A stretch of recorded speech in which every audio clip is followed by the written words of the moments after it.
देखिए बेटा, आज की इस लेक्चर में हम पढ़ने वाले हैं प्रोबेबिलिटी। क्या पढ़ेंगे बेटा? प्रोबेबिलिटी। ठीक है, जो कि लास्ट चैप्टर है हमारे इस सेशन का। तो देखिए, प्रोबेबिलिटी बेटा क्या होता है।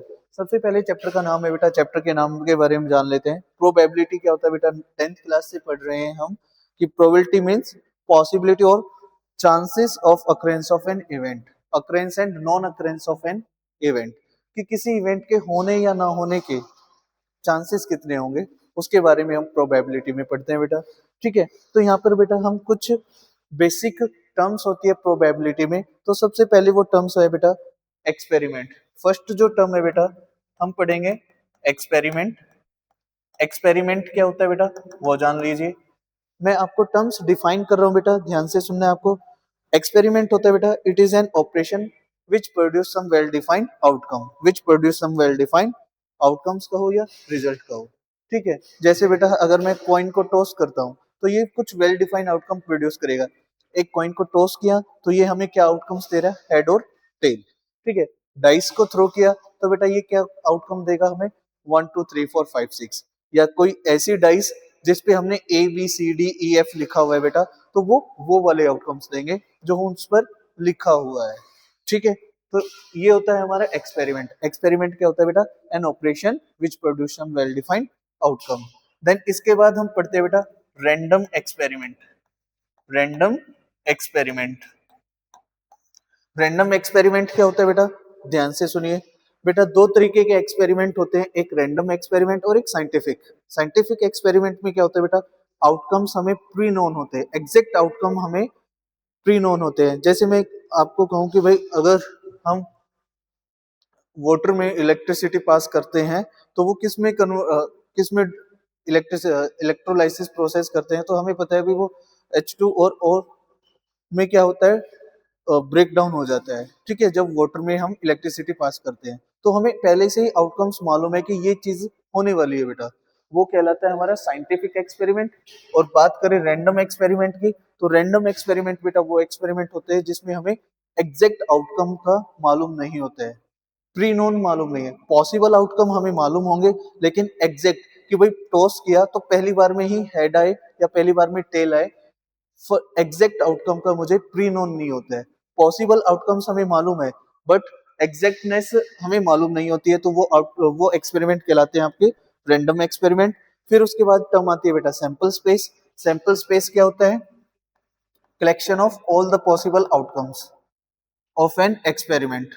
ठीक है, तो सैंपल स्पेस होता है बेटा collection of all the elements या collection of all the possible outcomes of a experiment. Then उसके बाद आता है बेटा इवेंट। इवेंट क्या होता है, subset of sample space. Event होता है बेटा subset of sample space. Then उसके बाद हम पढ़ते हैं बेटा इवेंट भी हमारे कुछ एक श्योर इवेंट होता है बेटा और एक इम्पॉसिबल इवेंट होता है। श्योर इवेंट वो होता है जिसकी प्रोबेबिलिटी 1 होती है बेटा।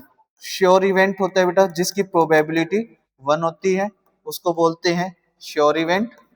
और वो इवेंट जिसकी प्रोबेबिलिटी बेटा 0 होती है उसको हम बोल देते हैं इम्पॉसिबल इवेंट। एग्जाम्पल के लिए आप कंसिडर कर सकते हैं श्योर इवेंट की probability of getting number less than 7 when we throw a dice once, कि डाई को एक बार थ्रो किया तो उस पे 7 से कम नंबर आने की पॉसिबिलिटी क्या होगी बेटा, 1। ठीक है भाई, 1 2 3 4 5 6 यही नंबर होते हैं, तो 6/6 दैट इज 1, तो वो इवेंट हमारा हो गया बेटा sure event. Impossible event, probability of getting number greater then 6, greater than 6, कि अगर मैं डाई को थ्रो करूं और मुझे नंबर ग्रेटर देन 6 मिले, वो कौन सा इवेंट होगा बेटा, तो उसकी प्रोबेबिलिटी क्या होगी 0, क्योंकि 6 से बड़ा नंबर कभी हमें मिलेगा नहीं, तो वो कौन सा इवेंट हो गया बेटा हमारा इम्पॉसिबल इवेंट। ठीक, देन इसके बाद हम पढ़ते हैं बेटा एलिमेंट्री इवेंट और कंपाउंड इवेंट। एलिमेंट्री इवेंट वो होते हैं बेटा जिसमें एक ही आउटकम हमें मालूम होता, एक ही आउटकम गिवन होता है। ठीक है, और वो इवेंट जिसमें बेटा एक से ज्यादा आउटकम होते हैं हमारे पास, वो कहलाता है हमारा कंपाउंड इवेंट। देन उसके बाद बेटा हम यहाँ पर जानेंगे म्यूचुअली एक्सक्लूसिव इवेंट। अगर दो या दो से ज्यादा इवेंट बेटा if two or more than two events have know outcome in common, have know outcome in common, कि वो इवेंट बेटा, वो दो या दो से ज्यादा इवेंट जिनके बीच में कोई भी आउटकम कॉमन नहीं आए बेटा, वो कहलाते हैं हमारे म्यूचुअली एक्सक्लूसिव इवेंट। ठीक है।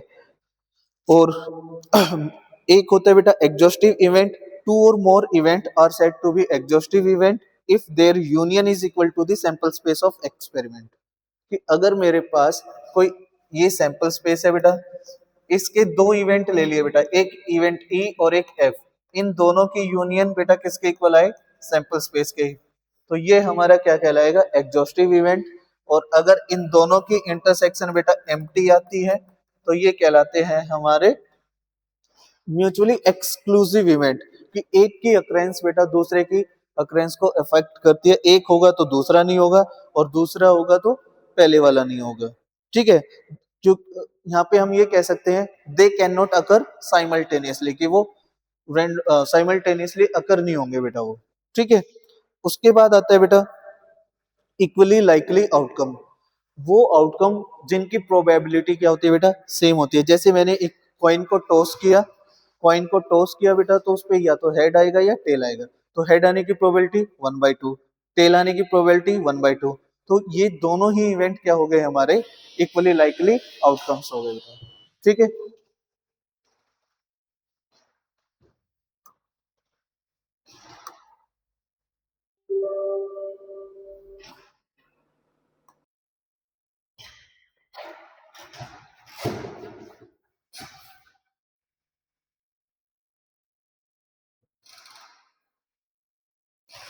देखिए बेटा, अब आगे बढ़ते हैं बेटा, इक्वली लाइकली आउटकम्स हमने कर लिया है।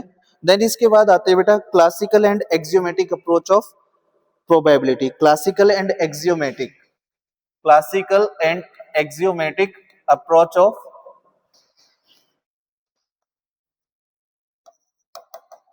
एक्सियोमेटिक अप्रोच ऑफ प्रोबेबिलिटी, ये है बेटा आपके पास। तो इसमें देखिए बेटा, पहले क्लासिकल अप्रोच देख लेते हैं। क्लासिकल अप्रोच ऑफ प्रोबेबिलिटी क्या होती है बेटा, कि क्लासिकल में हम जो 10th क्लास से पढ़ रहे हैं बेटा, क्लासिकल अप्रोच क्या होती है हमारी, कि कोई इवेंट ई है बेटा, उस इवेंट की प्रोबेबिलिटी क्या होगी, number of favourable outcome, number of favourable outcomes divided by total number of outcome, total number of outcomes. तो ये बेटा क्या, कौन सी अप्रोच है हमारी, क्लासिकल अप्रोच, जो हम 10th क्लास से पढ़ रहे हैं। लेकिन एक्सियोमेटिक में क्या होता है बेटा, एक्सियोमेटिक अप्रोच में, एक्सियोमेटिक अप्रोच में क्या होता है बेटा आपके पास, अगर मेरे पास एक, हम कोई एक्सपेरिमेंट किया, let S be the sample space of random experiment. हमने बेटा एक एक्सपेरिमेंट किया जिसका सैंपल स्पेस हमने एस कंसिडर कर लिया, तो हम कहेंगे बेटा कि जो प्रोबेबिलिटी पी है बेटा, प्रोबेबिलिटी पी जो है बेटा, वो क्या है, एक रियल वैल्यू फंक्शन है। कैसा है बेटा, रियल वैल्यू फंक्शन है, जिसका डोमेन क्या होता है बेटा, power set of sample space. इस प्रोबेबिलिटी फंक्शन का बेटा डोमेन तो होता है power set of sample space, और रेंज होती है बेटा 0 से 1, क्लोज इंटरवल 0 से 1। तो हम यहाँ पर क्या कहेंगे बेटा, ध्यान से सुनिए, एक्सियोमेटिक अप्रोच ऑफ प्रोबेबिलिटी क्या होता है, let S be the sample space of random experiment and p be the real valued function whose domain is power set of sample space and range is close interval 0 to 1 satisfying the condition। जो ये real value function p है बेटा, ये किन conditions को satisfy करेगा, वो ध्यान से देखिए। फर्स्ट है बेटा कि किसी इवेंट के लिए, for any event E, for any event E, probability of event क्या होगी बेटा, ग्रेटर देन इक्वल टू 0। कि कोई भी इवेंट होगा सैंपल स्पेस का बेटा, उसकी प्रोबेबिलिटी या तो 0 होगी या पॉजिटिव होगी। दूसरा बेटा क्या होगा इसमें, प्रोबेबिलिटी ऑफ सैंपल स्पेस क्या रहने वाला है, हमेशा 1। और थर्ड पॉइंट क्या होगा बेटा, थर्ड पॉइंट होगा बेटा कि जो अगर ई और एफ हमारे म्यूचुअली एक्सक्लूसिव इवेंट है, कि if E and F are mutually exclusive event, mutually exclusive event, then जो प्रोबेबिलिटी होगी बेटा E union F, probability of event E union F क्या होगा बेटा, probability of E, probability of F.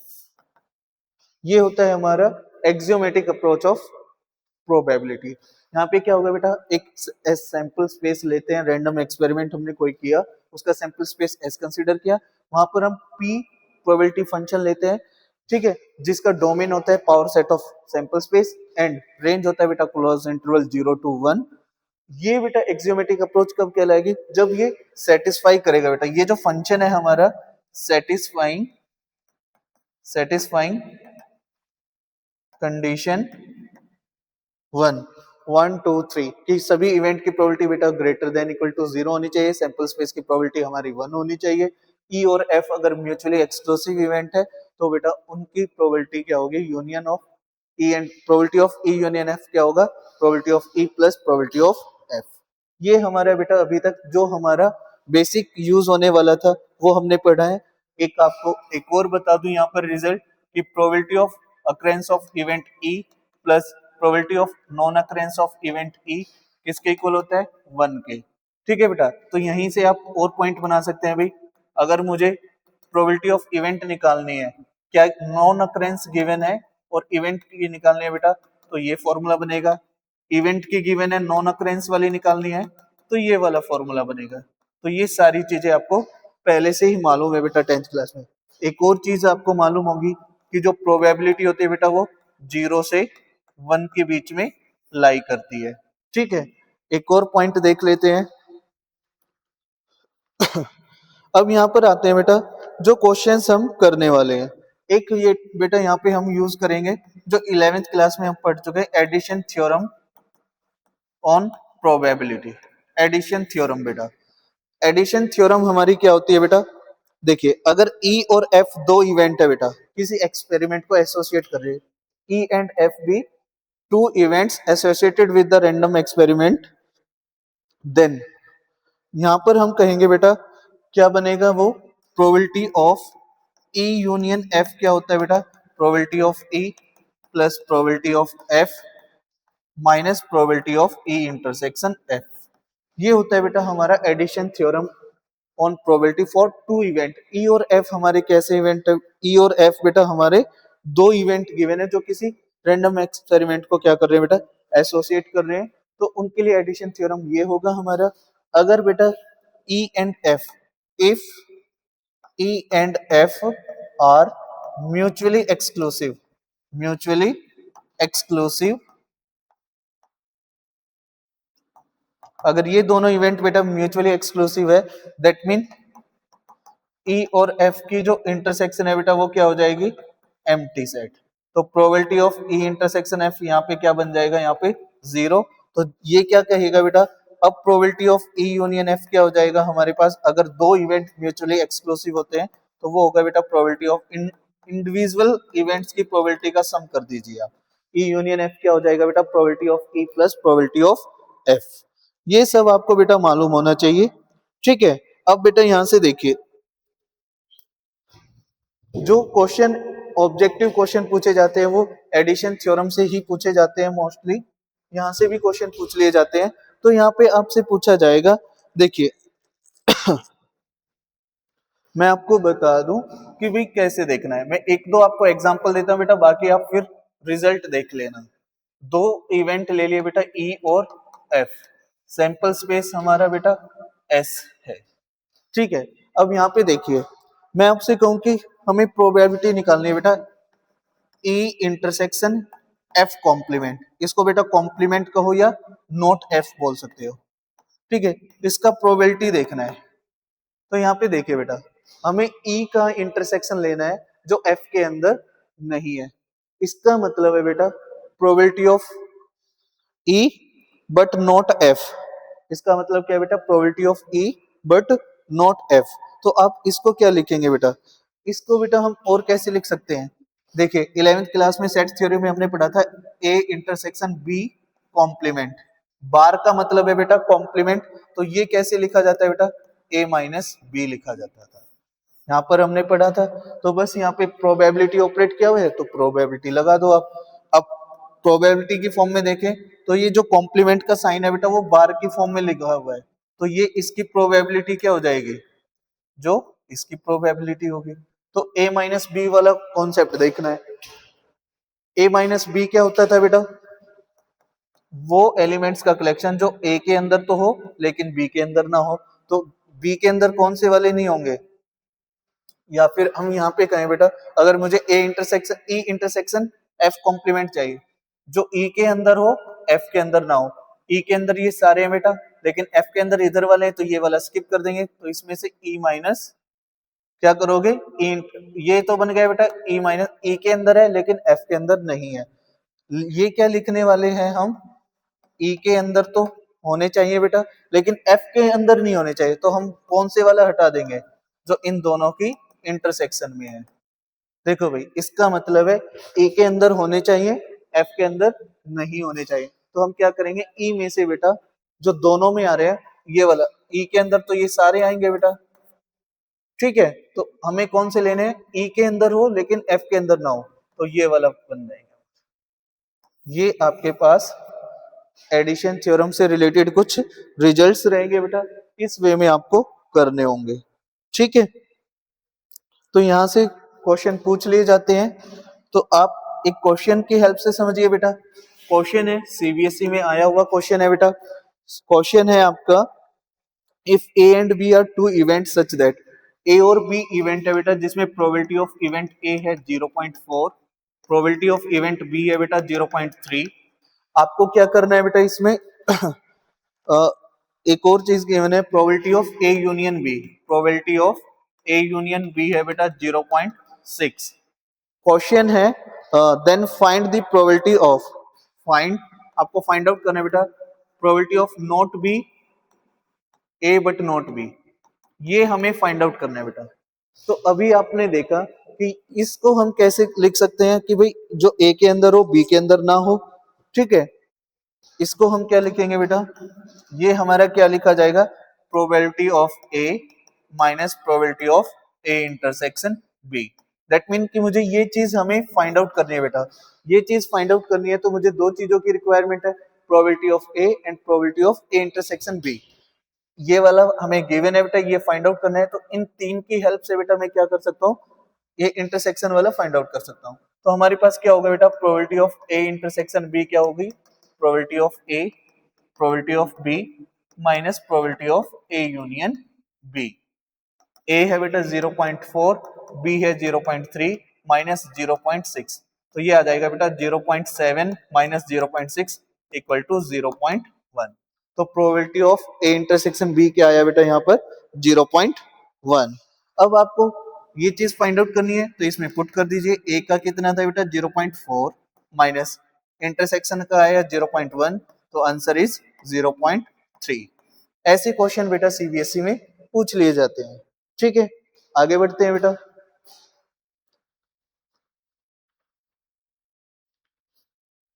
एक question और देखिए बेटा, यहाँ पर आपको क्वेश्चन गिवन है, प्रोबेबिलिटी ऑफ अक्रेंस ऑफ एक second,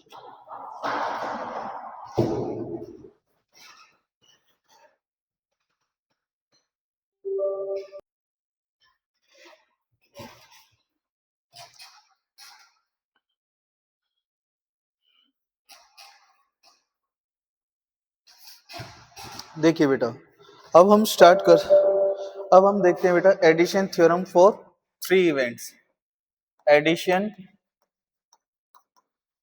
theorem on probability for three events.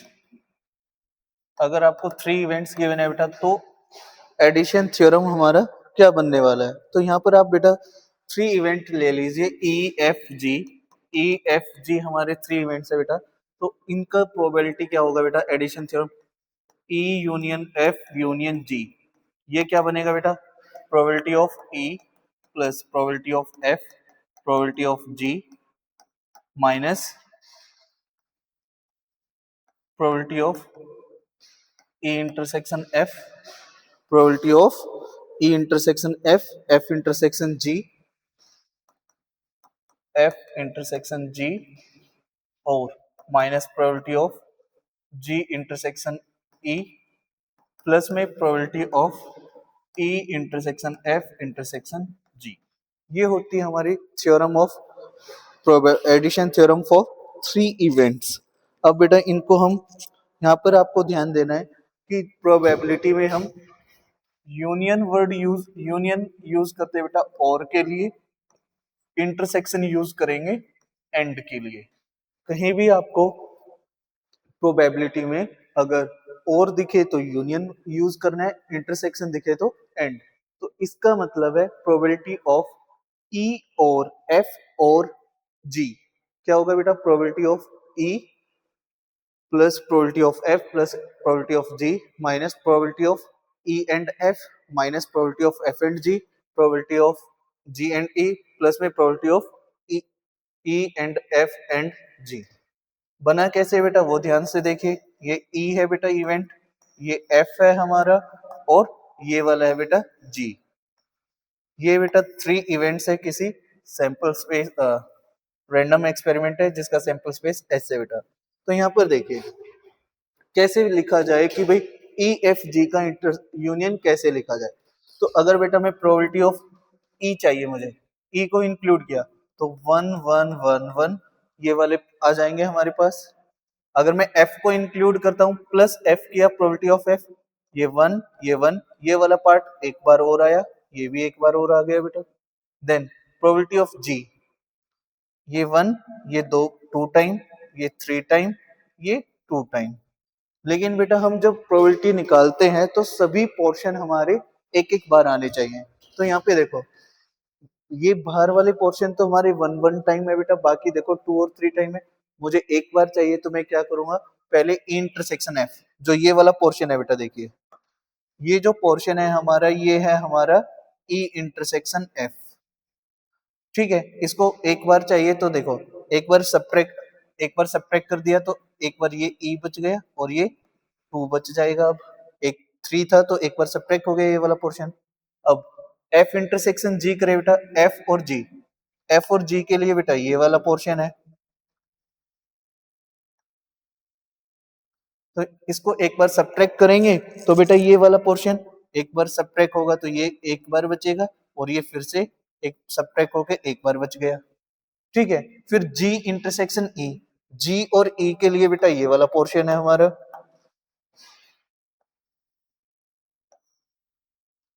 अब देखो इसको सब्ट्रैक्ट किया तो ये वाला एक बार बचा और ये क्या हो गया बेटा, 0।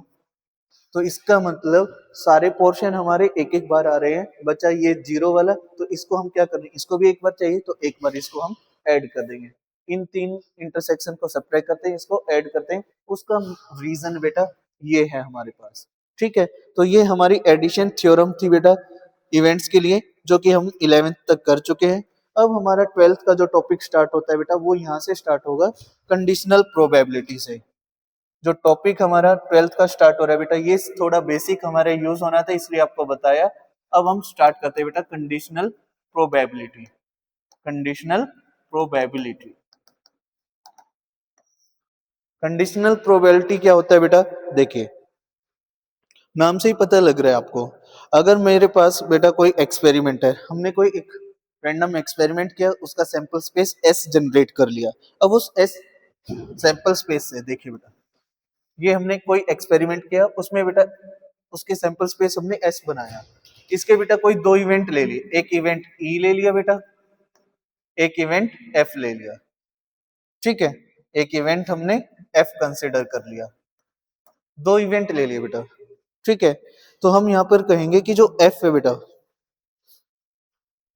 हम मान लेते हैं बेटा कि ई इवेंट हमारा पहले हो रहा है और एफ इवेंट हमारा बाद में हो रहा है। ठीक है, एक इवेंट ई है बेटा, दूसरा इवेंट हमारा एफ है।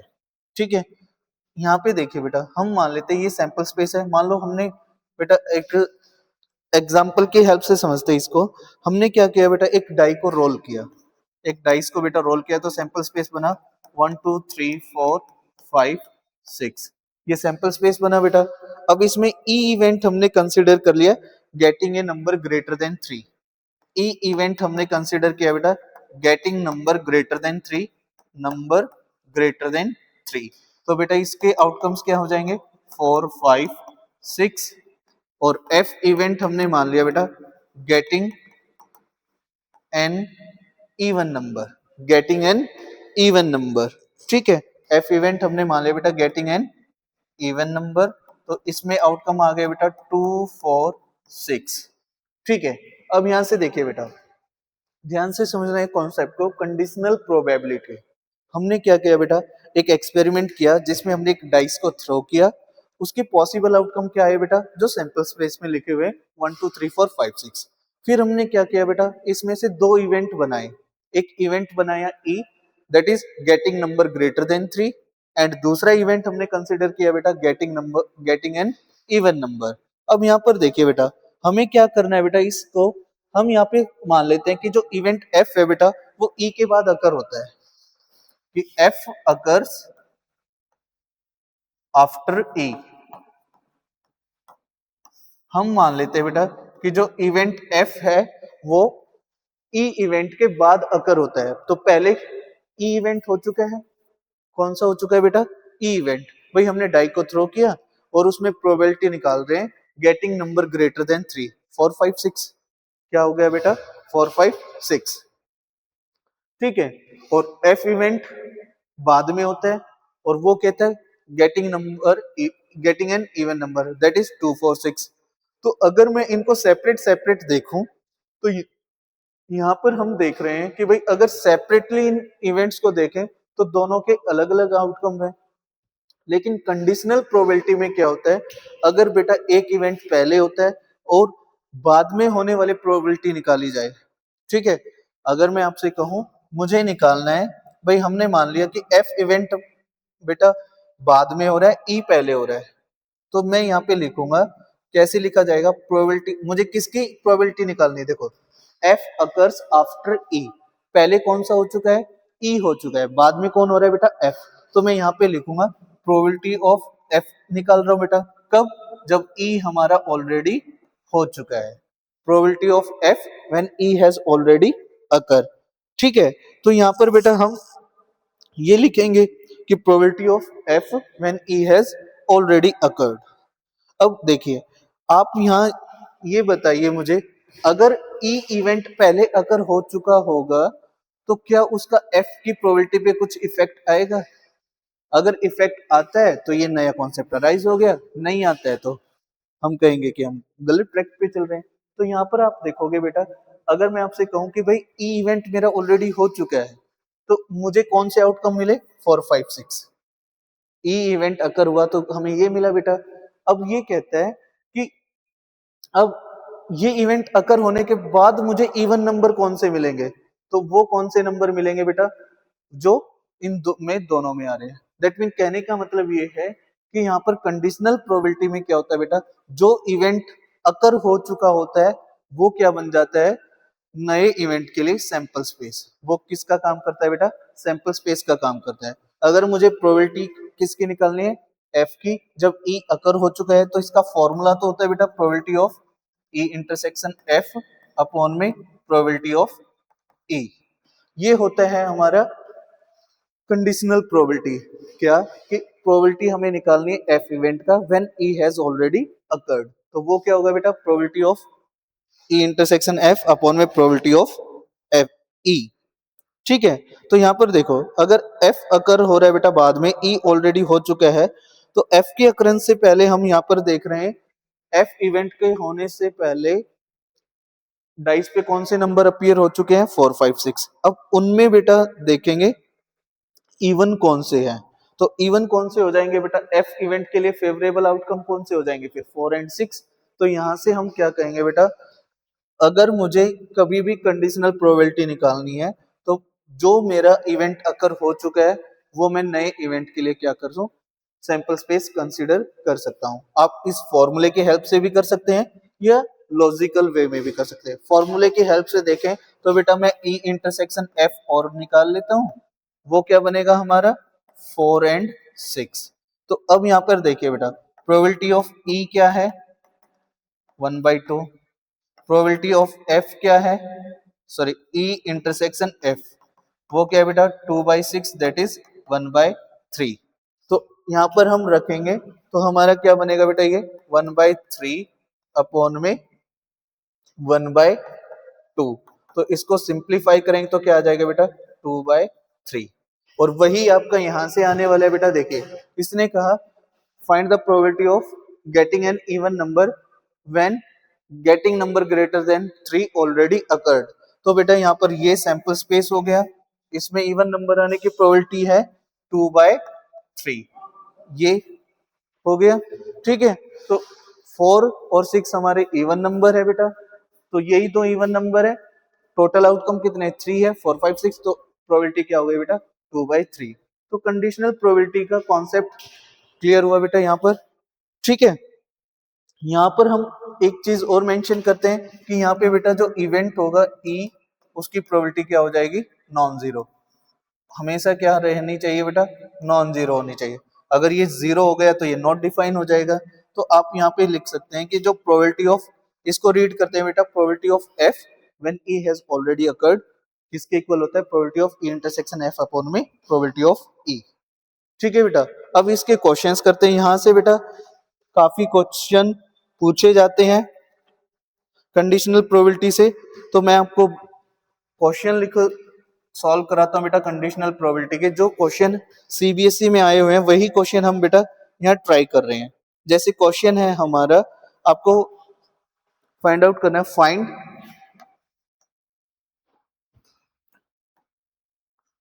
क्वेश्चन है बेटा, find probability of B when A has already occurred plus probability of A when B has already occurred, probability of A when B has already occurred if, क्या condition है बेटा, given क्या है हमें, if given that probability of A कितना है बेटा, probability of ए है बेटा 3/10, बी है बेटा 2/5, probability of A and B हमें गिवन है बेटा, और ए यूनियन बी भी हमें गिवन है। ए यूनियन बी कितना है बेटा 3/5। ये क्वेश्चन है बेटा आपके पास। तो इसको कैसे सॉल्व करेंगे बेटा, अब मुझे मालूम है भाई ये जो सिंबल लिखा हुआ है वो क्या है, एक तरह से probability of B when A has already occurred, probability of A when B has already occurred. That mean मुझसे ये कंडीशनल प्रोबेबिलिटी निकलवा रहा है, दोनों ए इवेंट की बी के रिस्पेक्ट में और बी की ए के रिस्पेक्ट में, तो उन दोनों का सम करके बताना मुझे क्या होगा।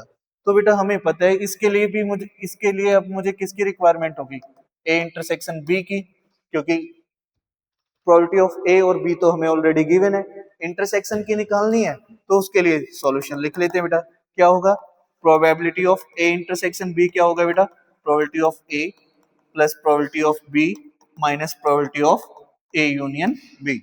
प्रोबेबिलिटी ऑफ ए क्या है 3/10, ये कितना है बेटा 2/5 माइनस ए यूनियन बी 3/5। बेटा डिनोमिनेटर सेम कर लेते हैं, 3/10, 4/10, 6/10, तो ये आ जाएगा बेटा हमारे पास 1/10। तो probability of A intersection B क्या है आपके पास 1/10। अब आपको फाइंड आउट करना है बेटा probability of B when A has already occurred plus probability of A when B has already occurred.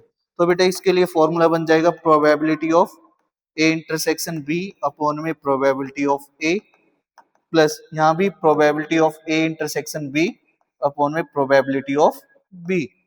यहां से क्या करोगे बेटा आप, ये 1/10 अपॉन में ए का कितना है बेटा 3/10 प्लस ये 1/10, बी का कितना है बेटा 2/5।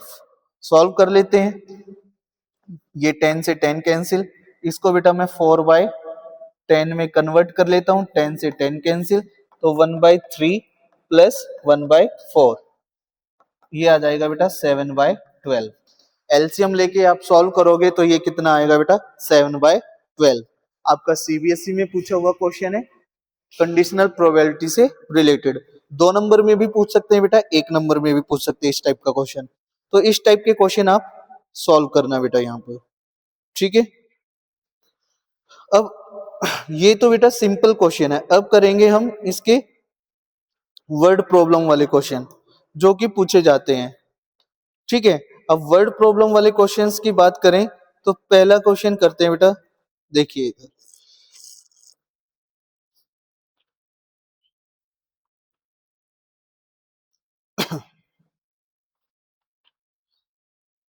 एक दो सिंपल क्वेश्चन करेंगे, देन बेटा हम आगे बढ़ेंगे।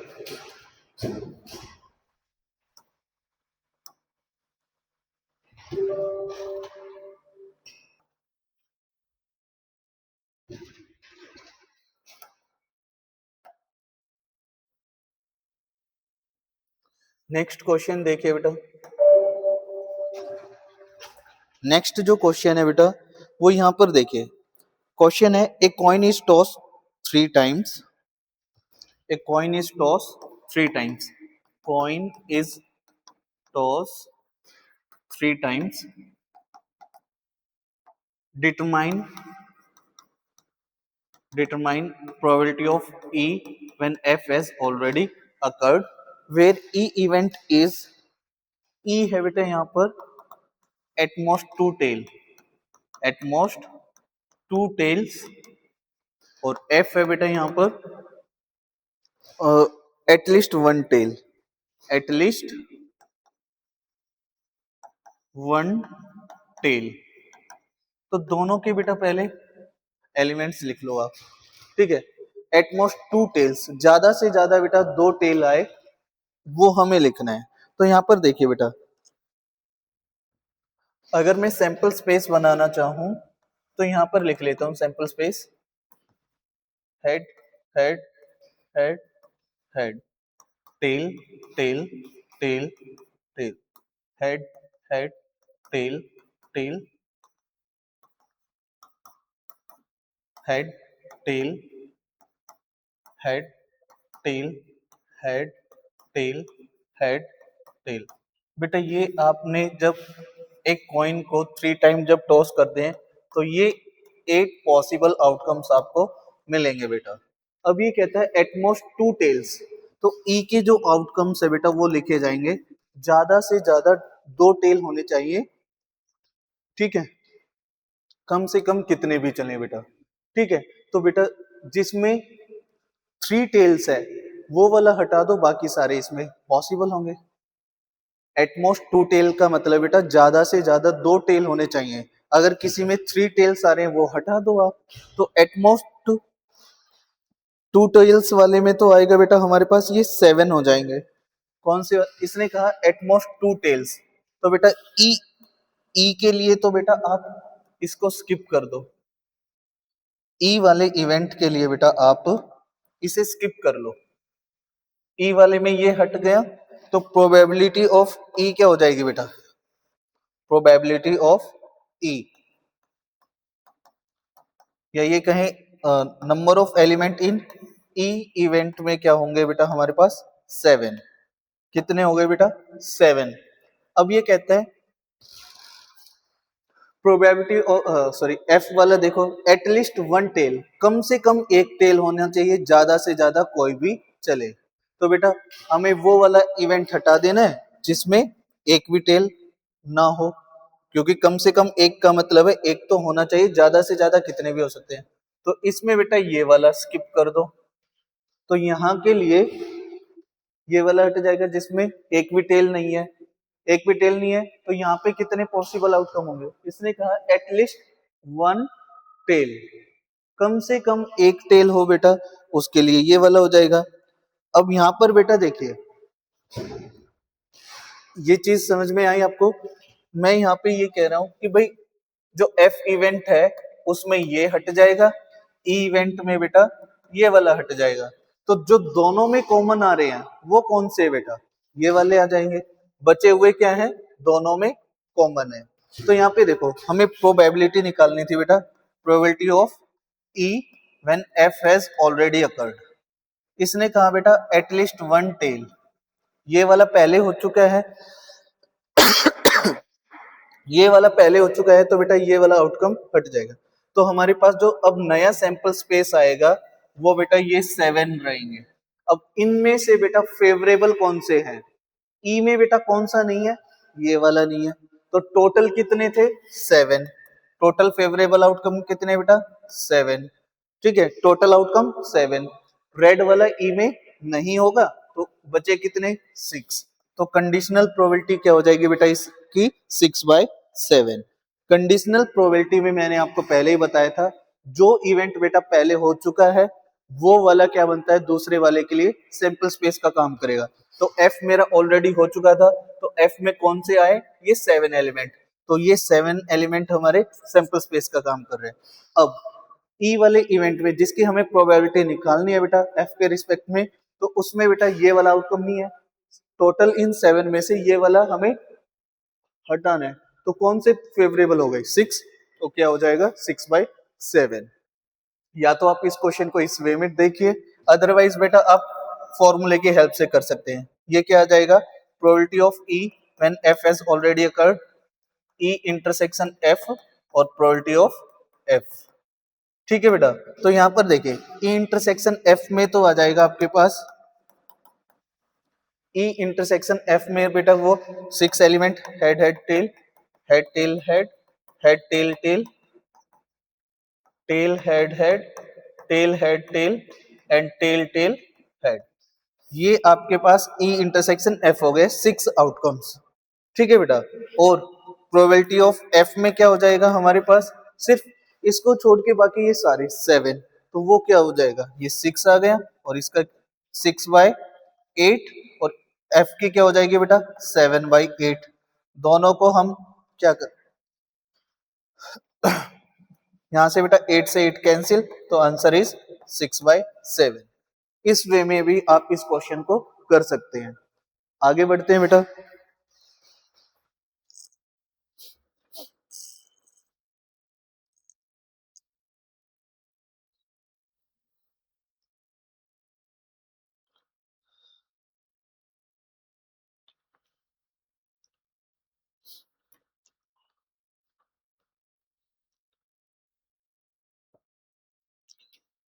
हम्म, देखिए बेटा, नेक्स्ट जो क्वेश्चन है वो क्वेश्चन है हमारा कि 10% of the bulb produced in a factory are of red color। 10% of bulb, बेटा जो 10% बल्ब है, 10% bulb produce by factory of red colour, ये बेटा रेड कलर के हैं। जो फैक्ट्री में 10% बल्ब प्रोड्यूस होते हैं बेटा वो रेड कलर के हैं, and 2% are red and defective. जो 10% बल्ब हमारे बेटा रेड कलर के प्रोड्यूस हुए कंपनी में, उसके अलावा क्या कंडीशन है कि 2% जो है बेटा वो रेड है और डिफेक्टिव भी है, रेड एंड डिफेक्टिव बल्ब। 2% हमारे रेड एंड डिफेक्टिव बल्ब है बेटा। If one of the bulb is pick up at random, determine the probability of being its being defective if it is red. हमें निकालनी है बेटा probability of यहाँ पे हम क्या मान लेते हैं बेटा, जो प्रोबेबिलिटी है बेटा रेड कलर की प्रोबेबिलिटी के लिए हम इवेंट मान लेते हैं ई, या यहाँ पे हमें जो निकालना है बेटा पहले लिख लेते हैं क्वेश्चन, कंप्लीट क्वेश्चन लिख लेते हैं। इसमें गिवन है बेटा if 10% bulb produced by factory are of red color and 2% red and 2% bulb are red and defective। ठीक है, उसके बाद कहता है कि इनमें से कोई एक बल्ब हम रेंडमली पिक करते हैं बेटा, तो इसमें आपसे पूछा है determine the probability of, probability being it is being it is defective, being it is defective if it is red, if it is red। कहने का मतलब है हमें प्रोबेबिलिटी निकालनी है डिफेक्टिव बल्ब की, प्री नोन होना चाहिए कि वो कैसा है बेटा, रेड कलर का है। तो हम यहाँ पर बेटा दो तरीके से इसको बेटा कंसिडर करेंगे दो इवेंट के अंदर।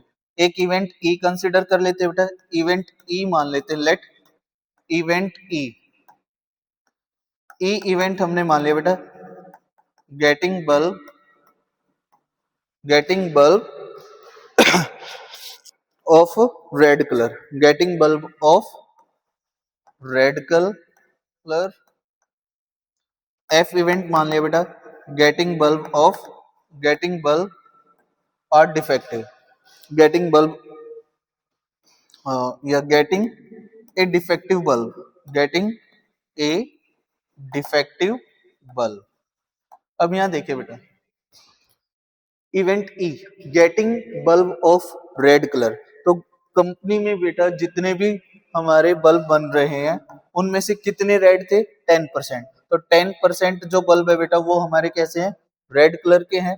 तो 10% को नंबर में कन्वर्ट करेंगे तो 10/100, कितना आ गया बेटा, 10/100। ठीक है, अब यहां पर देखिए बेटा, ये कहते हैं गेटिंग ए डिफेक्टिव बल्ब। अब डिफेक्टिव बल्ब कौन से है बेटा, अब हमें निकालना है कि ये डिफेक्टिव हो और कैसा हो, ऑलरेडी हमें मालूम हो कि वो रेड कलर का हो। Probability of getting a red and defective bulb, जो चीज हमें निकालनी है बेटा, being it is defective if it is red, तो वो बनेगा हमारा probability of E intersection F. ये क्या रिप्रेजेंट कर रहा है बेटा, probability of getting a red and defective bulb, red and defective bulb के लिए हमें क्या निकालना होगा बेटा, ए इंटरसेक्शन एफ। अब ए इंटरसेक्शन एफ के लिए बेटा क्या था, कितने बल्ब है बेटा, रेड और डिफेक्टिव 2%। तो ई इंटरसेक्शन एफ हमें कितना गिवन है बेटा, 2% है। तो ये क्या हो जाएगा, 2/100। ठीक है, तो हमारे पास बेटा अगर मैं इवेंट ई की प्रोबेबिलिटी ले लूं तो ये क्या आ जाएगी हमारे पास, 10/100। प्रोबेबिलिटी ऑफ एफ का हमारे पास कोई काम ही नहीं है अभी, probability of E intersection F हमें ऑलरेडी क्वेश्चन में ही गिवन है। तो हम यहाँ पर लिखेंगे बेटा प्रोबेबिलिटी ऑफ क्या है, बीइंग इट इज डिफेक्टिव, तो probability of defective bulb when it is red colour. तो ये क्या हो जाएगा बेटा, ये इंटरसेक्शन वाला डिवाइडेड बाय कैसा बेटा, रेड कलर का हमें ऑलरेडी मालूम है, तो 10/100। तो ये आ जाएगा आपके पास 2/10, दैट इज 1/5। तो कितना आंसर आएगा बेटा, 1/5 इसका आंसर आएगा। ठीक है, तो यहाँ पर देखिए बेटा जो बल्ब हमारे हैं 10% टोटल रेड कलर के बल्ब बन रहे हैं फैक्ट्री के अंदर, जिसमें से 2% ऐसे हैं जो डिफेक्टिव भी है और रेड भी है। हमें प्रोबेबिलिटी निकालनी है कि getting a bulb defective when it is of red colour. तो रेड कलर के पहले कितने हैं, 10% है, उन 10% में से 2% कैसे हैं, डिफेक्टिव है। तो क्या हो जाएगा, 2/10 दैट इज 1/5। इस टाइप से बेटा आप कंडीशनल प्रोबेबिलिटी वाले क्वेश्चंस करोगे। अब आगे बढ़ते हैं बेटा, इसमें नेक्स्ट जो कॉन्सेप्ट आता है बेटा इंडिपेंडेंट इवेंट का, यहां पर आएगा बेटा next concept independent events. Independent events कौन से होते हैं बेटा, अगर हमारे पास दो इवेंट है बेटा, ई एंड एफ इवेंट है बेटा, किसी एक्सपेरिमेंट को एसोसिएट कर रहे हैं, ठीक है, तो इनको हम इंडिपेंडेंट इवेंट कब कहेंगे, if the probability of occurrence और non occurrence of event E and affect, या ई की probability of occurrence and non occurrence of event E does not affect the probability of occurrence and non occurrence of F.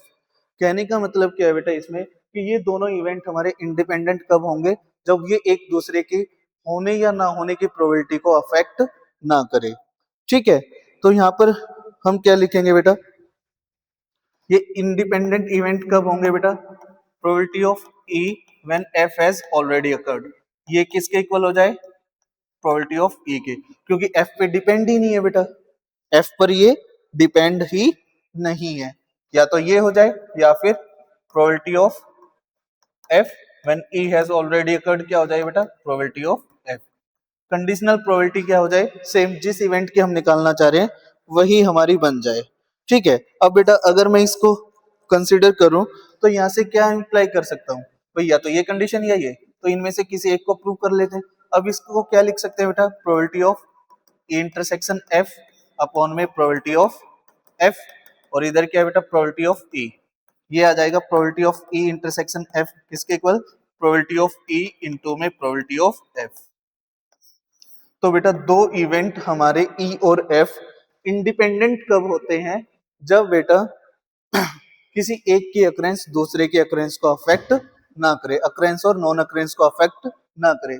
तो independent event हमारे कब होंगे, जब दोनों की intersection, probability of E intersection F, इसको हम पढ़ेंगे। देखो बेटा probability of E and F क्या होगा, प्रोबेबिलिटी ऑफ ई इनटू में probability of F. That mean E intersection F की जो प्रोबेबिलिटी है बेटा वो किसके इक्वल आनी चाहिए, इवेंट्स के इंडिविजुअल प्रोबेबिलिटी का प्रोडक्ट होना चाहिए, तब तो होंगे हमारे ये इंडिपेंडेंट इवेंट। ठीक है, तो यहाँ पर हम कहेंगे बेटा दो इवेंट हमारे इंडिपेंडेंट कब होंगे, जब उनकी इंटरसेक्शन की प्रोबेबिलिटी किसके इक्वल हो जाए, उनकी इंडिविजुअल प्रोबेबिलिटी का प्रोडक्ट हो जाए। डिपेंडेंट कब होंगे बेटा, ये तो हो गए इंडिपेंडेंट इवेंट, और डिपेंडेंट कब होंगे बेटा, जब ये वाली कंडीशन होल्ड ना करे, दैट मीन ये इसके इक्वल ना आए। ये हो गए हमारे डिपेंडेंट इवेंट। ठीक है, अब इसके बाद बेटा यहां पर देखिए डिपेंडेंट हो गया, इंडिपेंडेंट हो गया, तीसरा है बेटा इसमें important term mutually depend, pair wise independent. Next जो टर्म है बेटा वो है हमारी पेयर वाइज डिपेंडेंट। ठीक है, पेयर वाइज डिपेंडेंट या इंडिपेंडेंट ले लेते हैं, pair wise independent event, independent event. Pair wise independent event का मतलब है बेटा अगर मेरे पास तीन इवेंट है ई एफ जी, ये तीनों बेटा हमारे पेयर वाइज इंडिपेंडेंट कब होंगे, जब इनकी प्रोबेबिलिटी क्या हो जाए बेटा, ई और एफ ये दोनों अपने आप में इंडिपेंडेंट हो जाए। ठीक है, एफ और जी इंडिपेंडेंट हो जाए बेटा, और ई एंड जी भी क्या हो जाए बेटा, इंडिपेंडेंट हो जाए। अगर ये तीनों क्या है बेटा, इंडिपेंडेंट है, ई एफ के साथ, एफ जी के साथ, ई जी के साथ। ठीक है, तो ये हमारे क्या हो जाएंगे, पेयर वाइज इंडिपेंडेंट इवेंट। लेकिन एक और टर्म है बेटा म्यूचुअली, म्यूचुअली पेयर वाइज या म्यूचुअली इंडिपेंडेंट इवेंट। एक होता पेयर वाइज इंडिपेंडेंट और एक होता है बेटा म्यूचुअली। इन दोनों में क्या डिफरेंस है, देखो पेयर वाइज में तो क्या है बेटा, दो इवेंट पिक करो उनको इंडिपेंडेंट दिखाते रहेंगे, ई एफ को पिक किया, ई और एफ इंडिपेंडेंट, एफ और जी, ई एंड जी ये तीनों के यहाँ एक दूसरे के साथ इंडिपेंडेंट। म्यूचुअली का मतलब है बेटा ये पेयर वाइज तो होंगे ही होंगे इंडिपेंडेंट। ठीक है, पेयर वाइज बेटा ये इंडिपेंडेंट होंगे ही होंगे।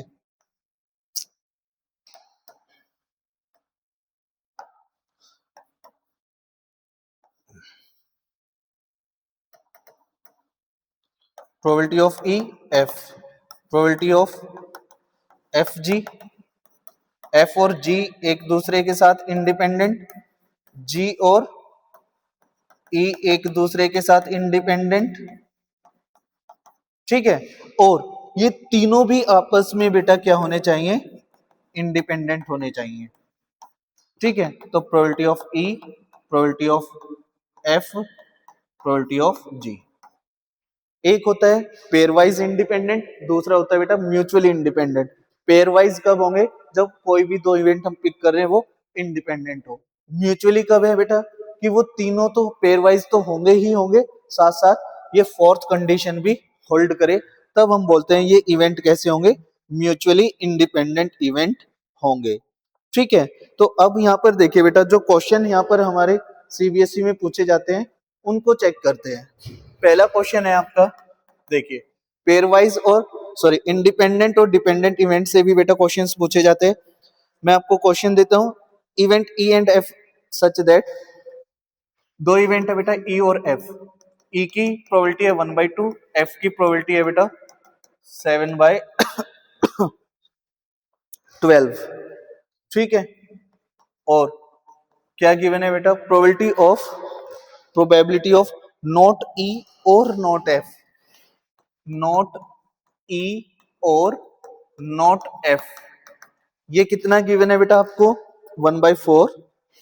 आपसे कह रहा है चेक करें कि ई और एफ हमारे इंडिपेंडेंट इवेंट है या नहीं है। ई और एफ बेटा इंडिपेंडेंट है या नहीं है। तो बेटा इसको मैं क्या लिख सकता हूं, नॉट ई, ई बार, और का मतलब क्या होता है यूनियन, ठीक है। तो ये किसके इक्वल है बेटा 1/4 के। तो ये चीजें मुझे गिवन है, ये चीजें हमें क्या है बेटा गिवन है। अब ध्यान से देखना, जो ये चीज होती है बेटा, डी मॉर्गन लॉ हमने पढ़ा था सेट थ्योरी में, ये है तो ये किस में कन्वर्ट हो जाएगा, ई इंटरसेक्शन एफ का कॉम्प्लीमेंट। ये किसके इक्वल आ गया बेटा 1/4 के। और कॉम्प्लीमेंट का हमें गिवन है तो मैं इसको क्या लिख सकता हूँ 1 माइनस ई इंटरसेक्शन एफ। ये तो नोट है बेटा, तो ये होने की हो गई प्रोबेबिलिटी 1/4। इसको इधर लाएंगे तो probability of E intersection F हमारा क्या आ गया बेटा 1 माइनस 1/4 दैट इज 3/4। तो यहाँ पर देखिए probability of E intersection F हमारा क्या है बेटा 3/4। प्रोबेबिलिटी आप किसकी निकाल लो बेटा, ई और एफ का प्रोडक्ट निकाल लो। ई की प्रोबेबिलिटी है बेटा 1/2, एफ की है 7/12, तो ये आ गया 7/24। आप देख रहे हैं यहाँ पर कि ई इंटरसेक्शन एफ का प्रोबेबिलिटी बेटा इक्वल नहीं है दोनों की इंडिविजुअल प्रोबेबिलिटी के प्रोडक्ट के इक्वल। तो हम कहेंगे therefore E and F are not independent event. ये बेटा इंडिपेंडेंट इवेंट नहीं है, ये कैसे है बेटा डिपेंडेंट इवेंट है, ठीक है। तो इस टाइप के क्वेश्चन यहां से पूछे जाते हैं।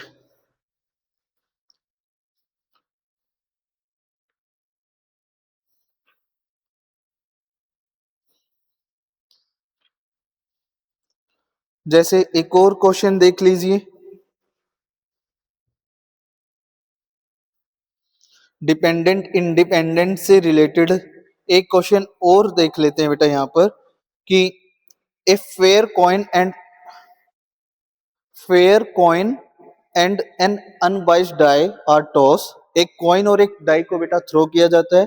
Late E be the event, E event है बेटा head appear on the coin. Question में बेटा ई इवेंट है head appear on coin, appear on coin. F event ले लेते हैं बेटा यहाँ पर, एफ इवेंट क्या गिवन है हमें 3 on the die, 3 on the die, 3 appear on the die, ठीक है। Check whether E and F are independent event. बेटा इन्होंने क्या किया, एक फेयर कॉइन लिया और एक अनबाइस्ड डाइस ली, ठीक है, डाई ली, दोनों का क्या कर रहे हैं बेटा टॉस कर रहे हैं। ये कहता है head appear on the coin और एफ इवेंट मान लिया बेटा 3 ऑन द डाई। अब पूछ रहे हैं कि ई और एफ हमारे इंडिपेंडेंट है या नहीं है। तो सबसे पहले बेटा हम क्या कर लेते हैं सैंपल स्पेस बना लेते हैं। सैंपल स्पेस बनाओगे तो यहाँ पे देखो हेड के साथ 1 आएगा बेटा, 2 आएगा, 3 आएगा, 4, 5 और 6 head appear on the coin, ठीक है। और ये वाला फिर टेल के साथ भी आएंगे बेटा, टेल 1,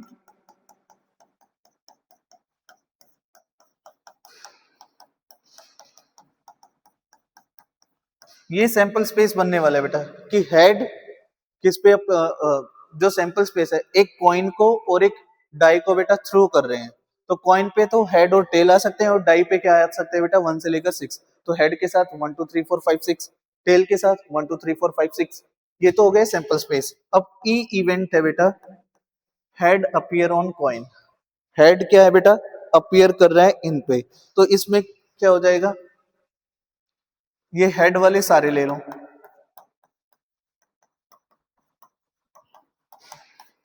ये सारे इवेंट आप लोगे बेटा सारे आउटकम्स लोगे जिन पे हेड आ रहा है बेटा, ठीक है। और एफ इवेंट जो है हमारा उसमें क्या है बेटा 3 ऑन द डाई, वो कौन सा हो गया H3 और टेल 3। अब आपको चेक करना है कि क्या ये दोनों इवेंट हमारे इंडिपेंडेंट है या नहीं है। तो बेटा यहाँ पर आप देखोगे probability of event E, favourable outcome हो गए बेटा 6, टोटल आउटकम 12, तो इसकी प्रोबेबिलिटी बेटा 1/2। एफ इवेंट की देख लीजिए, फेवरेबल आउटकम 2, टोटल आउटकम बेटा 12, कितना आ गया 1/6। ठीक है, इतना क्लियर। अब यहाँ पर देखिए बेटा, ये दोनों निकाल लिए हमने। अब ई इंटरसेक्शन एफ देखो, ई इंटरसेक्शन एफ सेट में बेटा कौन आएगा, H3 आएगा, सिर्फ एक ही आउटकम आएगा, तो इसकी प्रोबेबिलिटी क्या हो जाएगी बेटा, ई इंटरसेक्शन एफ की प्रोबेबिलिटी हो गई 1/12। तो आपको चेक करना है क्या ये इंडिपेंडेंट है या नहीं है, तो उसके लिए आप क्या करते थे बेटा, probability of E intersection F किसके इक्वल होनी चाहिए, इंडिविजुअल प्रोबेबिलिटी के प्रोडक्ट के इक्वल। तो ये क्या आ जाएगा हमारे पास, प्रोबेबिलिटी ऑफ ई है बेटा 1/2, प्रोबेबिलिटी ऑफ एफ क्या है 1/6, ये किसके इक्वल है बेटा 1/12 के। तो इसका मतलब ये दोनों इवेंट क्या है बेटा, हमारे इंडिपेंडेंट इवेंट है। ठीक है, तो यहां से हम क्या कहेंगे बेटा, ये दोनों इवेंट हमारे क्या हो गए, इंडिपेंडेंट इवेंट। क्लियर। तो इस टाइप से आपके इंडिपेंडेंट और डिपेंडेंट का केस आएगा बेटा। अब आता है बेटा जो इंपॉर्टेंट, जहां से बच्चों को परेशानी होती है बेटा क्वेश्चंस में, जिनमें बच्चों को परेशानी होती है बेटा, वो चीजें देखते हैं अब।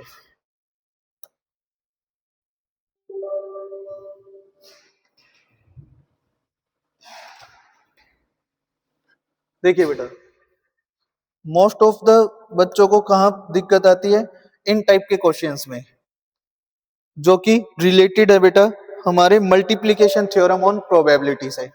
Multiplication theorem on probability, multiplication theorem on probability, multiplication theorem on probability. अब यहाँ पर बेटा मल्टीप्लिकेशन थ्योरम ऑन प्रोबेबिलिटी में हम क्या करेंगे, प्रोबेबिलिटी फाइंडिंग करेंगे बेटा, occurrence probability of simultaneous occurrence of two और मोर देन टू इवेंट्स। ठीक है, तो यहाँ पर बेटा दो टाइप की सिचुएशन क्रिएट होगी, simultaneous occurrence of dependent event और simultaneously occurrence of independent event. अब दो तरीके के हमने इवेंट पढ़े बेटा, डिपेंडेंट और इंडिपेंडेंट। अब यहाँ पर देखिए अगर बेटा दो इवेंट है हमारे simultaneously, simultaneous occurrence of dependent event, dependent event में क्या होगा बेटा कि एक की प्रोबेबिलिटी दूसरे पे डिपेंड कर रही है। ठीक है, अब वहां पर क्या होगा बेटा, सैंपल स्पेस क्या होंगे दोनों इवेंट के लिए डिफरेंट हो जाते हैं, सैंपल स्पेस क्या होंगे बेटा यहाँ पर डिफरेंट हो जाते हैं। ठीक है, तो हम यहाँ पे कहेंगे कि जैसे अभी हम बोल रहे हैं simultaneous occurrence of dependent event, तो डिपेंडेंट इवेंट के लिए हम क्या कहेंगे, sample space for each event does not remain the same and probability of event depend on the occurrence of the previous event, जैसा कि हमने कंडीशनल प्रोबेबिलिटी में देख रहे थे। ठीक है, और कंडीशनल प्रोबेबिलिटी में भी स्पेशली जब वो म्यूचुअली एक्सक्लूसिव हो जाते हैं। ठीक, और एक होता है बेटा इंडिपेंडेंट इवेंट का, वहां पर क्या होगा बेटा, जब इवेंट जो होगा सैंपल स्पेस सभी इवेंट के लिए बेटा सेम रहे, तो वो होता है हमारा simultaneous occurrence of independent event. बेटा इसको हम देखेंगे ध्यान से। अब यहाँ पर देखो, अगर हमारे पास बेटा दो इवेंट है ई और F, E and F are two event, E and F are two event associated with random experiment, then यहाँ पर देखिए बेटा हम निकाल रहे हैं probability of E and F, वो किसके इक्वल होगी बेटा, अब ध्यान से समझना। पहला हम पढ़ रहे हैं बेटा किसके लिए, डिपेंडेंट इवेंट के लिए। अब यहां पर हम पढ़ रहे हैं बेटा, सबसे पहले पढ़ रहे हैं डिपेंडेंट इवेंट्स के लिए। डिपेंडेंट में देखिए बेटा, मुझे दो event E and F given है, उनकी साइमल्टेनियस अकरेंस की प्रोबेबिलिटी फाइंड आउट करनी है बेटा। डिपेंडेंट इवेंट में देखो, अगर प्रोबेबिलिटी बेटा ई, देखो प्रोबेबिलिटी ऑफ ई इवेंट की निकाल ली, अब प्रोबेबिलिटी ऑफ एफ इवेंट की निकालूंगा when E has already occurred, तो ये कहलाएगा हमारा बेटा डिपेंडेंट इवेंट के लिए। ठीक है, कि इसमें क्या होगा बेटा, प्रोबेबिलिटी ऑफ ई क्या हो जाएगी, नॉन जीरो, प्रोबेबिलिटी ऑफ ई क्या होगी, नॉन जीरो होगी। कहने का मतलब है भाई जब डिपेंडेंट होता है, डिपेंड करे, तो जो देखो ई इवेंट के लिए तो सैंपल स्पेस बेटा ऐसे ही रहने वाला है, एक्सपेरिमेंट वाला, ठीक है। लेकिन जब ई हो चुका है तब एफ की निकालेंगे, तो उसके लिए क्या होगा, F when E has already occurred. तो जब डिपेंडेंट इवेंट आए तो हम इस टाइप से हम प्रोबेबिलिटी निकालेंगे। और बेटा एक और देख लेते हैं, प्रोबेबिलिटी ऑफ एफ व्हेन ई, पहले किसकी निकाल रहे हैं, प्रोबेबिलिटी ऑफ एफ इवेंट की। अब एफ हो गया, अब उसके बाद probability of E when F has already occurred. तो यहां पर हम कहेंगे कि एफ इवेंट की प्रोबेबिलिटी क्या होगी बेटा, नॉन जीरो। तो आपको ये ध्यान देना है इधर कि डिपेंडेंट इवेंट की प्रोबेबिलिटी कैसे निकालोगे आप, साइमल्टेनियस प्रिसाइजली। कंडीशनल प्रोबेबिलिटी हमारा किसका काम कर रही है बेटा, डिपेंडेंट इवेंट के लिए कर रही है, ठीक है। अब यहां पर देखो, अगर हम थ्री इवेंट की बात करें बेटा, multiplication theorem for three event, E F and G, ये थ्री इवेंट्स है बेटा। तो डिपेंडेंट इवेंट की बात चल रही है, तो probability of E and F and G, हमें इन तीनों की साइमल्टेनियस अकरेंस की प्रोबेबिलिटी निकालनी है बेटा। तो इसके लिए आप क्या लिखोगे, प्रोबेबिलिटी ऑफ ई, हो गई, ठीक है भाई। अब उसके बाद probability of F when E has already occurred, done. अब बेटा ई और एफ दोनों हो चुके हैं, तो जी की प्रोबेबिलिटी क्या आएगी, probability of G when E and F already occurred. तो ये चीजें आपको मल्टीप्लीकेशन थ्योरम ऑन प्रोबेबिलिटी सिखाती है, ठीक है। अब यहां पर बेटा हम यहां पर ये कह सकते हैं ई एंड एफ की जो प्रोबेबिलिटी है, इसको बेटा मैं और क्या लिख सकता हूं, probability of E F, probability of E and F, ठीक है। और यहां पर है ये बेटा probability of E F G, E and F and G, ये हम टर्म यूज कर सकते हैं। तो ये डिपेंडेंट इवेंट के लिए तो बेटा ये फॉर्मूलाज होते हैं। अब इसको बेटा एग्जांपल की हेल्प से समझते हैं, इसको हम क्या करते हैं, एग्जांपल की हेल्प से समझते हैं मल्टीप्लिकेशन थ्योरम को for dependent event. Dependent event के लिए बेटा हम simultaneous occurrence of dependent event को बेटा एक क्वेश्चन की हेल्प से करते हैं। जैसे समझना है आपको, क्वेश्चन को बेटा ध्यान से समझना है। क्वेश्चन है हमारे पास कि two cards are drawn without replacement, two cards drawn without replacement, without replacement, WOR का मतलब without replacement, from a deck of 52 card, find the probability. देखिए बेटा पहला क्वेश्चन है, आपको प्रोबेबिलिटी निकालनी है बेटा, first is king, first is king and second is S, and second is S. इसका प्रोबेबिलिटी आपको निकालना है बेटा कि first is king and second is S. बेटा हमारे पास टोटल कितने कार्ड्स हैं, 52 कार्ड्स हैं। अब वो कहता है इसमें से हम दो कार्ड विदाउट रिप्लेसमेंट के निकालते हैं। फॉर एग्जाम्पल कि भाई हमने फर्स्ट कार्ड निकाला, किंग आ गया, बाहर रख दिया, फिर दूसरा कार्ड निकाला, एस आया, बाहर रख दिया। ऐसे उसको विदाउट रिप्लेसमेंट का मतलब है रिप्लेस नहीं करना है कि भाई पहला कार्ड निकाला, देखा, चेक किया और वापस डेक ऑफ कार्ड्स में रख दिया। तो इसकी देखिए बेटा ये कैसा इवेंट है बेटा, डिपेंडेंट इवेंट है, डिपेंड कर रहा है विदाउट रिप्लेसमेंट, बिना रिप्लेसमेंट के बेटा, कि एक बार एक कार्ड निकाला और उसको चेक करके वापस बाहर रख दिया, दोबारा उस डेक ऑफ कार्ड में शामिल नहीं किया। तो यहाँ पे बेटा देखिए यहाँ पे ऑर्डर फिक्स किया हुआ है कि पहला किंग है, दूसरा एस आए, उसकी प्रोबेबिलिटी बतानी है आपको। तो यहाँ पर देखिए probability of first is king, तो हम इसको क्या लिख सकते हैं बेटा, इसको हम क्या लिखेंगे, first is king and second is S. और क्या लिख सकते हैं, probability of first king and second S. कैसे निकालोगे बेटा, प्रोबेबिलिटी ऑफ किंग इनटू में बेटा कार्ड निकाला और देखा किंग आया, बाहर रख दिया, फिर देखो पहला कार्ड निकाला, चेक किया, बाहर रख दिया। पहले स्टार्टिंग में 52 कार्ड्स थे, अब कितने बचेंगे 51, फिर निकाला, चेक किया, एस आया, रख दिया। तो यहाँ पे देखेंगे हम कि प्रोबेबिलिटी ऑफ किंग, फिर probability of S when king has already occurred. Probability of king कितनी होगी बेटा, टोटल 52 कार्ड्स है बेटा, उनमें कितने किंग होते हैं? 4 किंग होते हैं। तो क्या होगा? 4/52 इन 2 में। अब बेटा एक किंग ऑलरेडी अकर हो चुका है, बाहर रख दिया हमने। बचे कितने कार्ड्स बेटा? 51। फिर उसमें से एक कार्ड निकाला, चेक किया, एस आया, तो एस के लिए प्रोबेबिलिटी क्या हो जाएगी बेटा? 4/51, क्योंकि एक कार्ड हम ऑलरेडी निकाल चुके हैं। तो ये हमारा क्या होगा बेटा? रिक्वायर्ड आंसर होगा। ठीक है। अब इसी में बेटा आपसे पूछा जाए, one is king, second is S, one is king and other is S.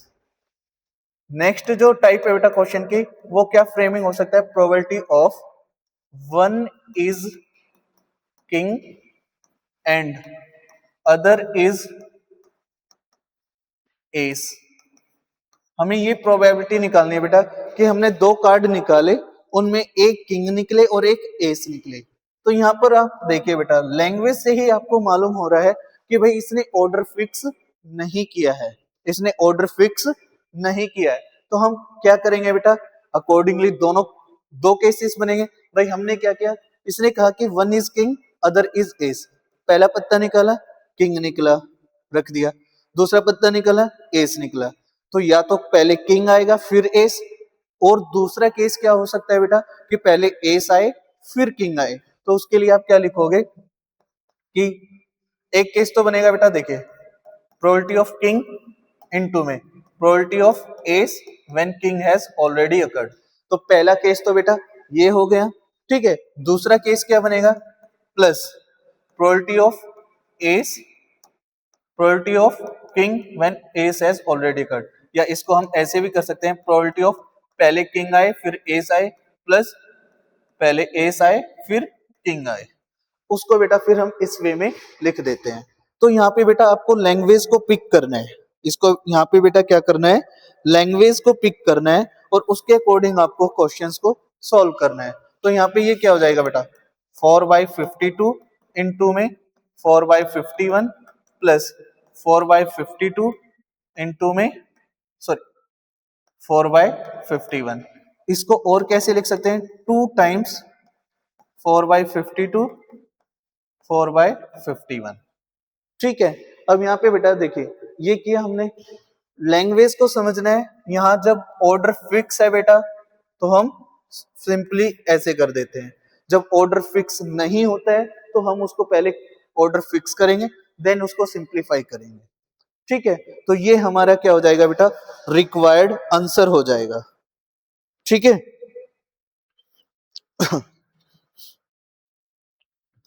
आप बेटा, एक तो ये प्रॉपर मेथड है, दूसरा मेथड क्या है बेटा इसी को करने का, कि भाई हम क्या कर लेते हैं, रिक्वायर्ड जो प्रोबेबिलिटी होगी बेटा वो हमारा क्या होगा? प्रोबेबिलिटी ऑफ किंग और एस, या एस और किंग होगा। तो इसको 2 टाइम्स कर दो बेटा, 2 टाइम्स किया। अब देखो किंग और एस एक एक ही है, तो यहाँ पे 1 फैक्टोरियल 1 फैक्टोरियल, रिपीटेशन है ही नहीं। तो आप इसको 2 टाइम्स 4/52 इंटू में 4/51, ये हमारा आंसर हो जाएगा। ठीक है। तो आप ऐसे बेटा मल्टीप्लीकेशन थ्योरम को यूज करोगे। ठीक है। मल्टीप्लीकेशन थ्योरम हमारी इंपॉर्टेंट है बेटा, यहां से हम क्वेश्चन सीखेंगे बेटा, और देन उसको बेटा आगे यूज करेंगे। जो क्वेश्चंस है बेटा वहां पर आपको प्रॉब्लम फेस नहीं करनी पड़ेगी, अगर हम यहीं पे अपना बेस क्लियर कर लेते हैं। जैसे अगर मैं आपको कहूं कि भाई क्वेश्चन करते हैं, नेक्स्ट क्वेश्चन जो है हमारा, क्वेश्चन है बेटा हमारा कि 3 cards are drawn without replacement. Without replacement के बेटा हम 3 कार्ड ड्रॉ करते हैं, वेल सफल pack of cards, find the probability that. पहला क्या है बेटा? बेटा हम 3 कार्ड्स निकाल रहे हैं 52 कार्ड से। ठीक है। अब इसमें पहला क्या ये पूछ रहा है आपसे? Probability the cards drawn are king queen and jack respectively. पहले में तो बेटा इसने ऑर्डर फिक्स कर दिया है कि king queen and jack respectively, king queen and jack respectively. तो इसमें क्या होगा बेटा? प्रोबेबिलिटी ऑफ किंग into में probability of queen when king has already occurred and probability of jack when king and queen already occurred. ये इस type से solve किया जाएगा बेटा. अब यहां पर देखिए प्रोबेबिलिटी ऑफ किंग क्या होगी 4/52 इनटू में विदाउट रिप्लेसमेंट बोला है बेटा इसने कि भाई एक पत्ता देखा और उसको बाहर ही रख लिया, उसमें रिप्लेस नहीं किया. अब क्वीन आए बेटा, क्वीन कितनी है 4, किंग वाला एक पत्ता बाहर जा चुका है तो कितने बचे 51 इनटू में जैक कितने होते हैं बेटा 4 होते हैं. अब एक किंग हट चुका है, एक क्वीन हट चुकी है, तो टोटल कितने बचे बेटा 50 कार्ड. तो ये हमारा रिक्वायर्ड आंसर होगा जब ऑर्डर हमारा इन्होंने ऑलरेडी फिक्स करके दे दिया बेटा. ठीक है. अब दूसरा ये कहता है कि फाइंड द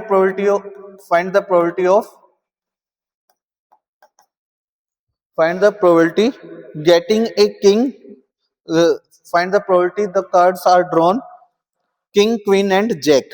ओनली इसने बोला बेटा king queen and jack, respectively word use नहीं किया. रिस्पेक्टिवली बोलते ही उनका ऑर्डर फिक्स हो जाता है, रिस्पेक्टिवली नहीं बोला तो ऑर्डर फिक्स नहीं हुआ.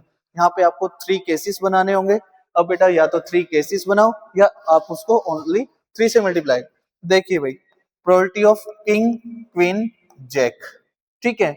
अब बेटा पॉसिबिलिटी तो कई हो गई यहाँ पे, क्या भाई पहले किंग भी आ सकता है, पहले क्वीन भी आ सकती है, जैक भी आ सकता है. तो ये किससे मल्टीप्लाई करना होगा बेटा आपको 3 फैक्टोरियल से. प्रीवियस क्वेश्चन में हमने जो किया था बेटा, प्रीवियस क्वेश्चन में जो ये 2 से मल्टीप्लाई किया था वो 2 नहीं 2 फैक्टोरियल होता है बेटा ये. ठीक है. 2 फैक्टोरियल से करते हैं. यहाँ पे बेटा कितने हैं 3 प्लेस है तो उनको अरेंज करने के 3 फैक्टोरियल. भाई किंग क्वीन जैक, इन तीनों को अरेंज करने के तरीके देखो. 3 फैक्टोरियल, अब एक एक ही है तो 1 फैक्टोरियल 1 फैक्टोरियल 1 फैक्टोरियल. रिपीट नहीं हो रहा है तो 1 फैक्टोरियल से डिवाइड करते हैं जो कि 1 ही होता है. तो ये हमारा रिक्वायर्ड आंसर हो जाएगा. क्या probability of king, probability of queen when king has already occurred, probability of jack when king and queen already occurred. Into में 3 फैक्टोरियल किसके इक्वल हो गया बेटा 6 के. और ये वाला क्या आया था हमारा 4/52 4/51 4/50 इनटू में 6. This will be the required probability. तो बेटा आपको क्वेश्चंस को पिक करना है, लैंग्वेज से समझना है क्या गिवन है क्या नहीं. मैं आपको दोबारा बता देता हूं. अगर क्वेश्चन में विदाउट रिप्लेसमेंट है तो इसका मतलब वो डिपेंडेंट वाला केस है, डिपेंडेंट इवेंट वाला केस है. विदाउट रिप्लेसमेंट जहां भी वर्ड आपको दिखे प्रोबेबिलिटी के क्वेश्चन में तो उसका मतलब वो क्वेश्चन में विदाउट रिप्लेसमेंट आपको गिवन होगा. और अगर बेटा जहां पर विद रिप्लेसमेंट हो उसका मतलब है आप इंडिपेंडेंट इवेंट वाले कर रहे हो. ठीक है. एग्जाम्पल के लिए मैं ये कहूंगा कि भाई देखो इंडिपेंडेंट इवेंट्स के लिए हमने प्रोबेबिलिटी निकालनी है. 2 इवेंट है बेटा ई एंड एफ, इनकी probability simultaneous occurrence of independent event. तो probability of E intersection F, भाई ई एंड एफ इसको हम क्या लिख सकते हैं ई एफ लिख सकते हैं. ये किसके इक्वल आएगी बेटा, अब इंडिपेंडेंट का क्या होता था इंडिविजुअल प्रोबेबिलिटी का प्रोडक्ट होगा तो इंडिपेंडेंट होते हैं. कि भाई probability of E probability of F, क्योंकि एफ की जो प्रोबेबिलिटी है बेटा वो इवेंट ई पर डिपेंड नहीं कर रही है.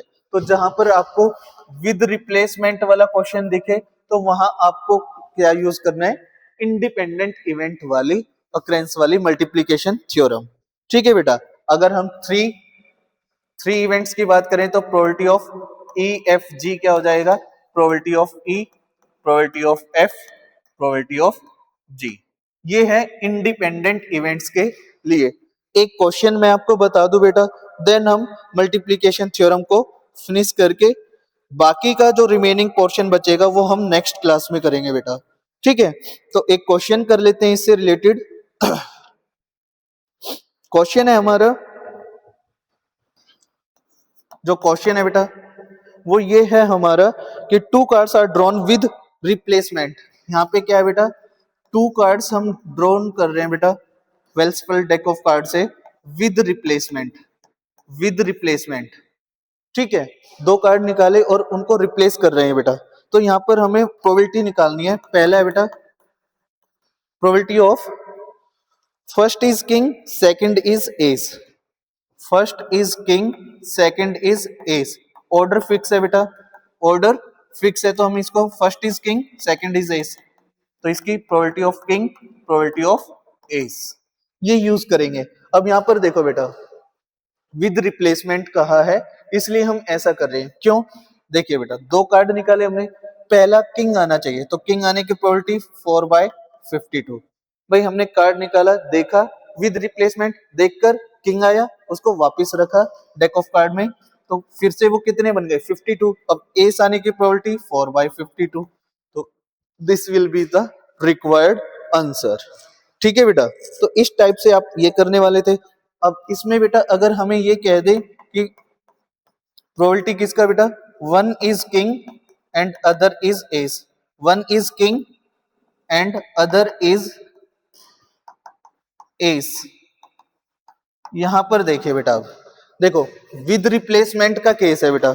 अब विद रिप्लेसमेंट वाले में बेटा आपको क्या करना है, सेम प्रोसीजर वही है, बस इंडिपेंडेंट वाला लगाना है। क्या कि देखिए प्रोबेबिलिटी ऑफ पहला किंग आए दूसरा एस आए, प्लस पहला एस आए दूसरा किंग आए, अब इसकी प्रोबेबिलिटी क्या होगी बेटा, प्रोबेबिलिटी ऑफ किंग इनटू में प्रोबेबिलिटी ऑफ एस, प्लस यहाँ पर प्रोबेबिलिटी ऑफ एस इनटू में प्रोबेबिलिटी ऑफ किंग, इसमें बेटा पुट कर देते हैं तो प्रोबेबिलिटी क्या आ जाएगी 4/52 इंटू में 4/52 प्लस 4/52 इंटू में 4/52, that is 2 times 4/52, 4/52, this will be the required answer. तो बेटा यहां से हमने मल्टीप्लीकेशन थ्योरम ऑन प्रोबेबिलिटी को यूज करना सीखा। ठीक है, बाकी हम बेटा नेक्स्ट क्लास में करेंगे।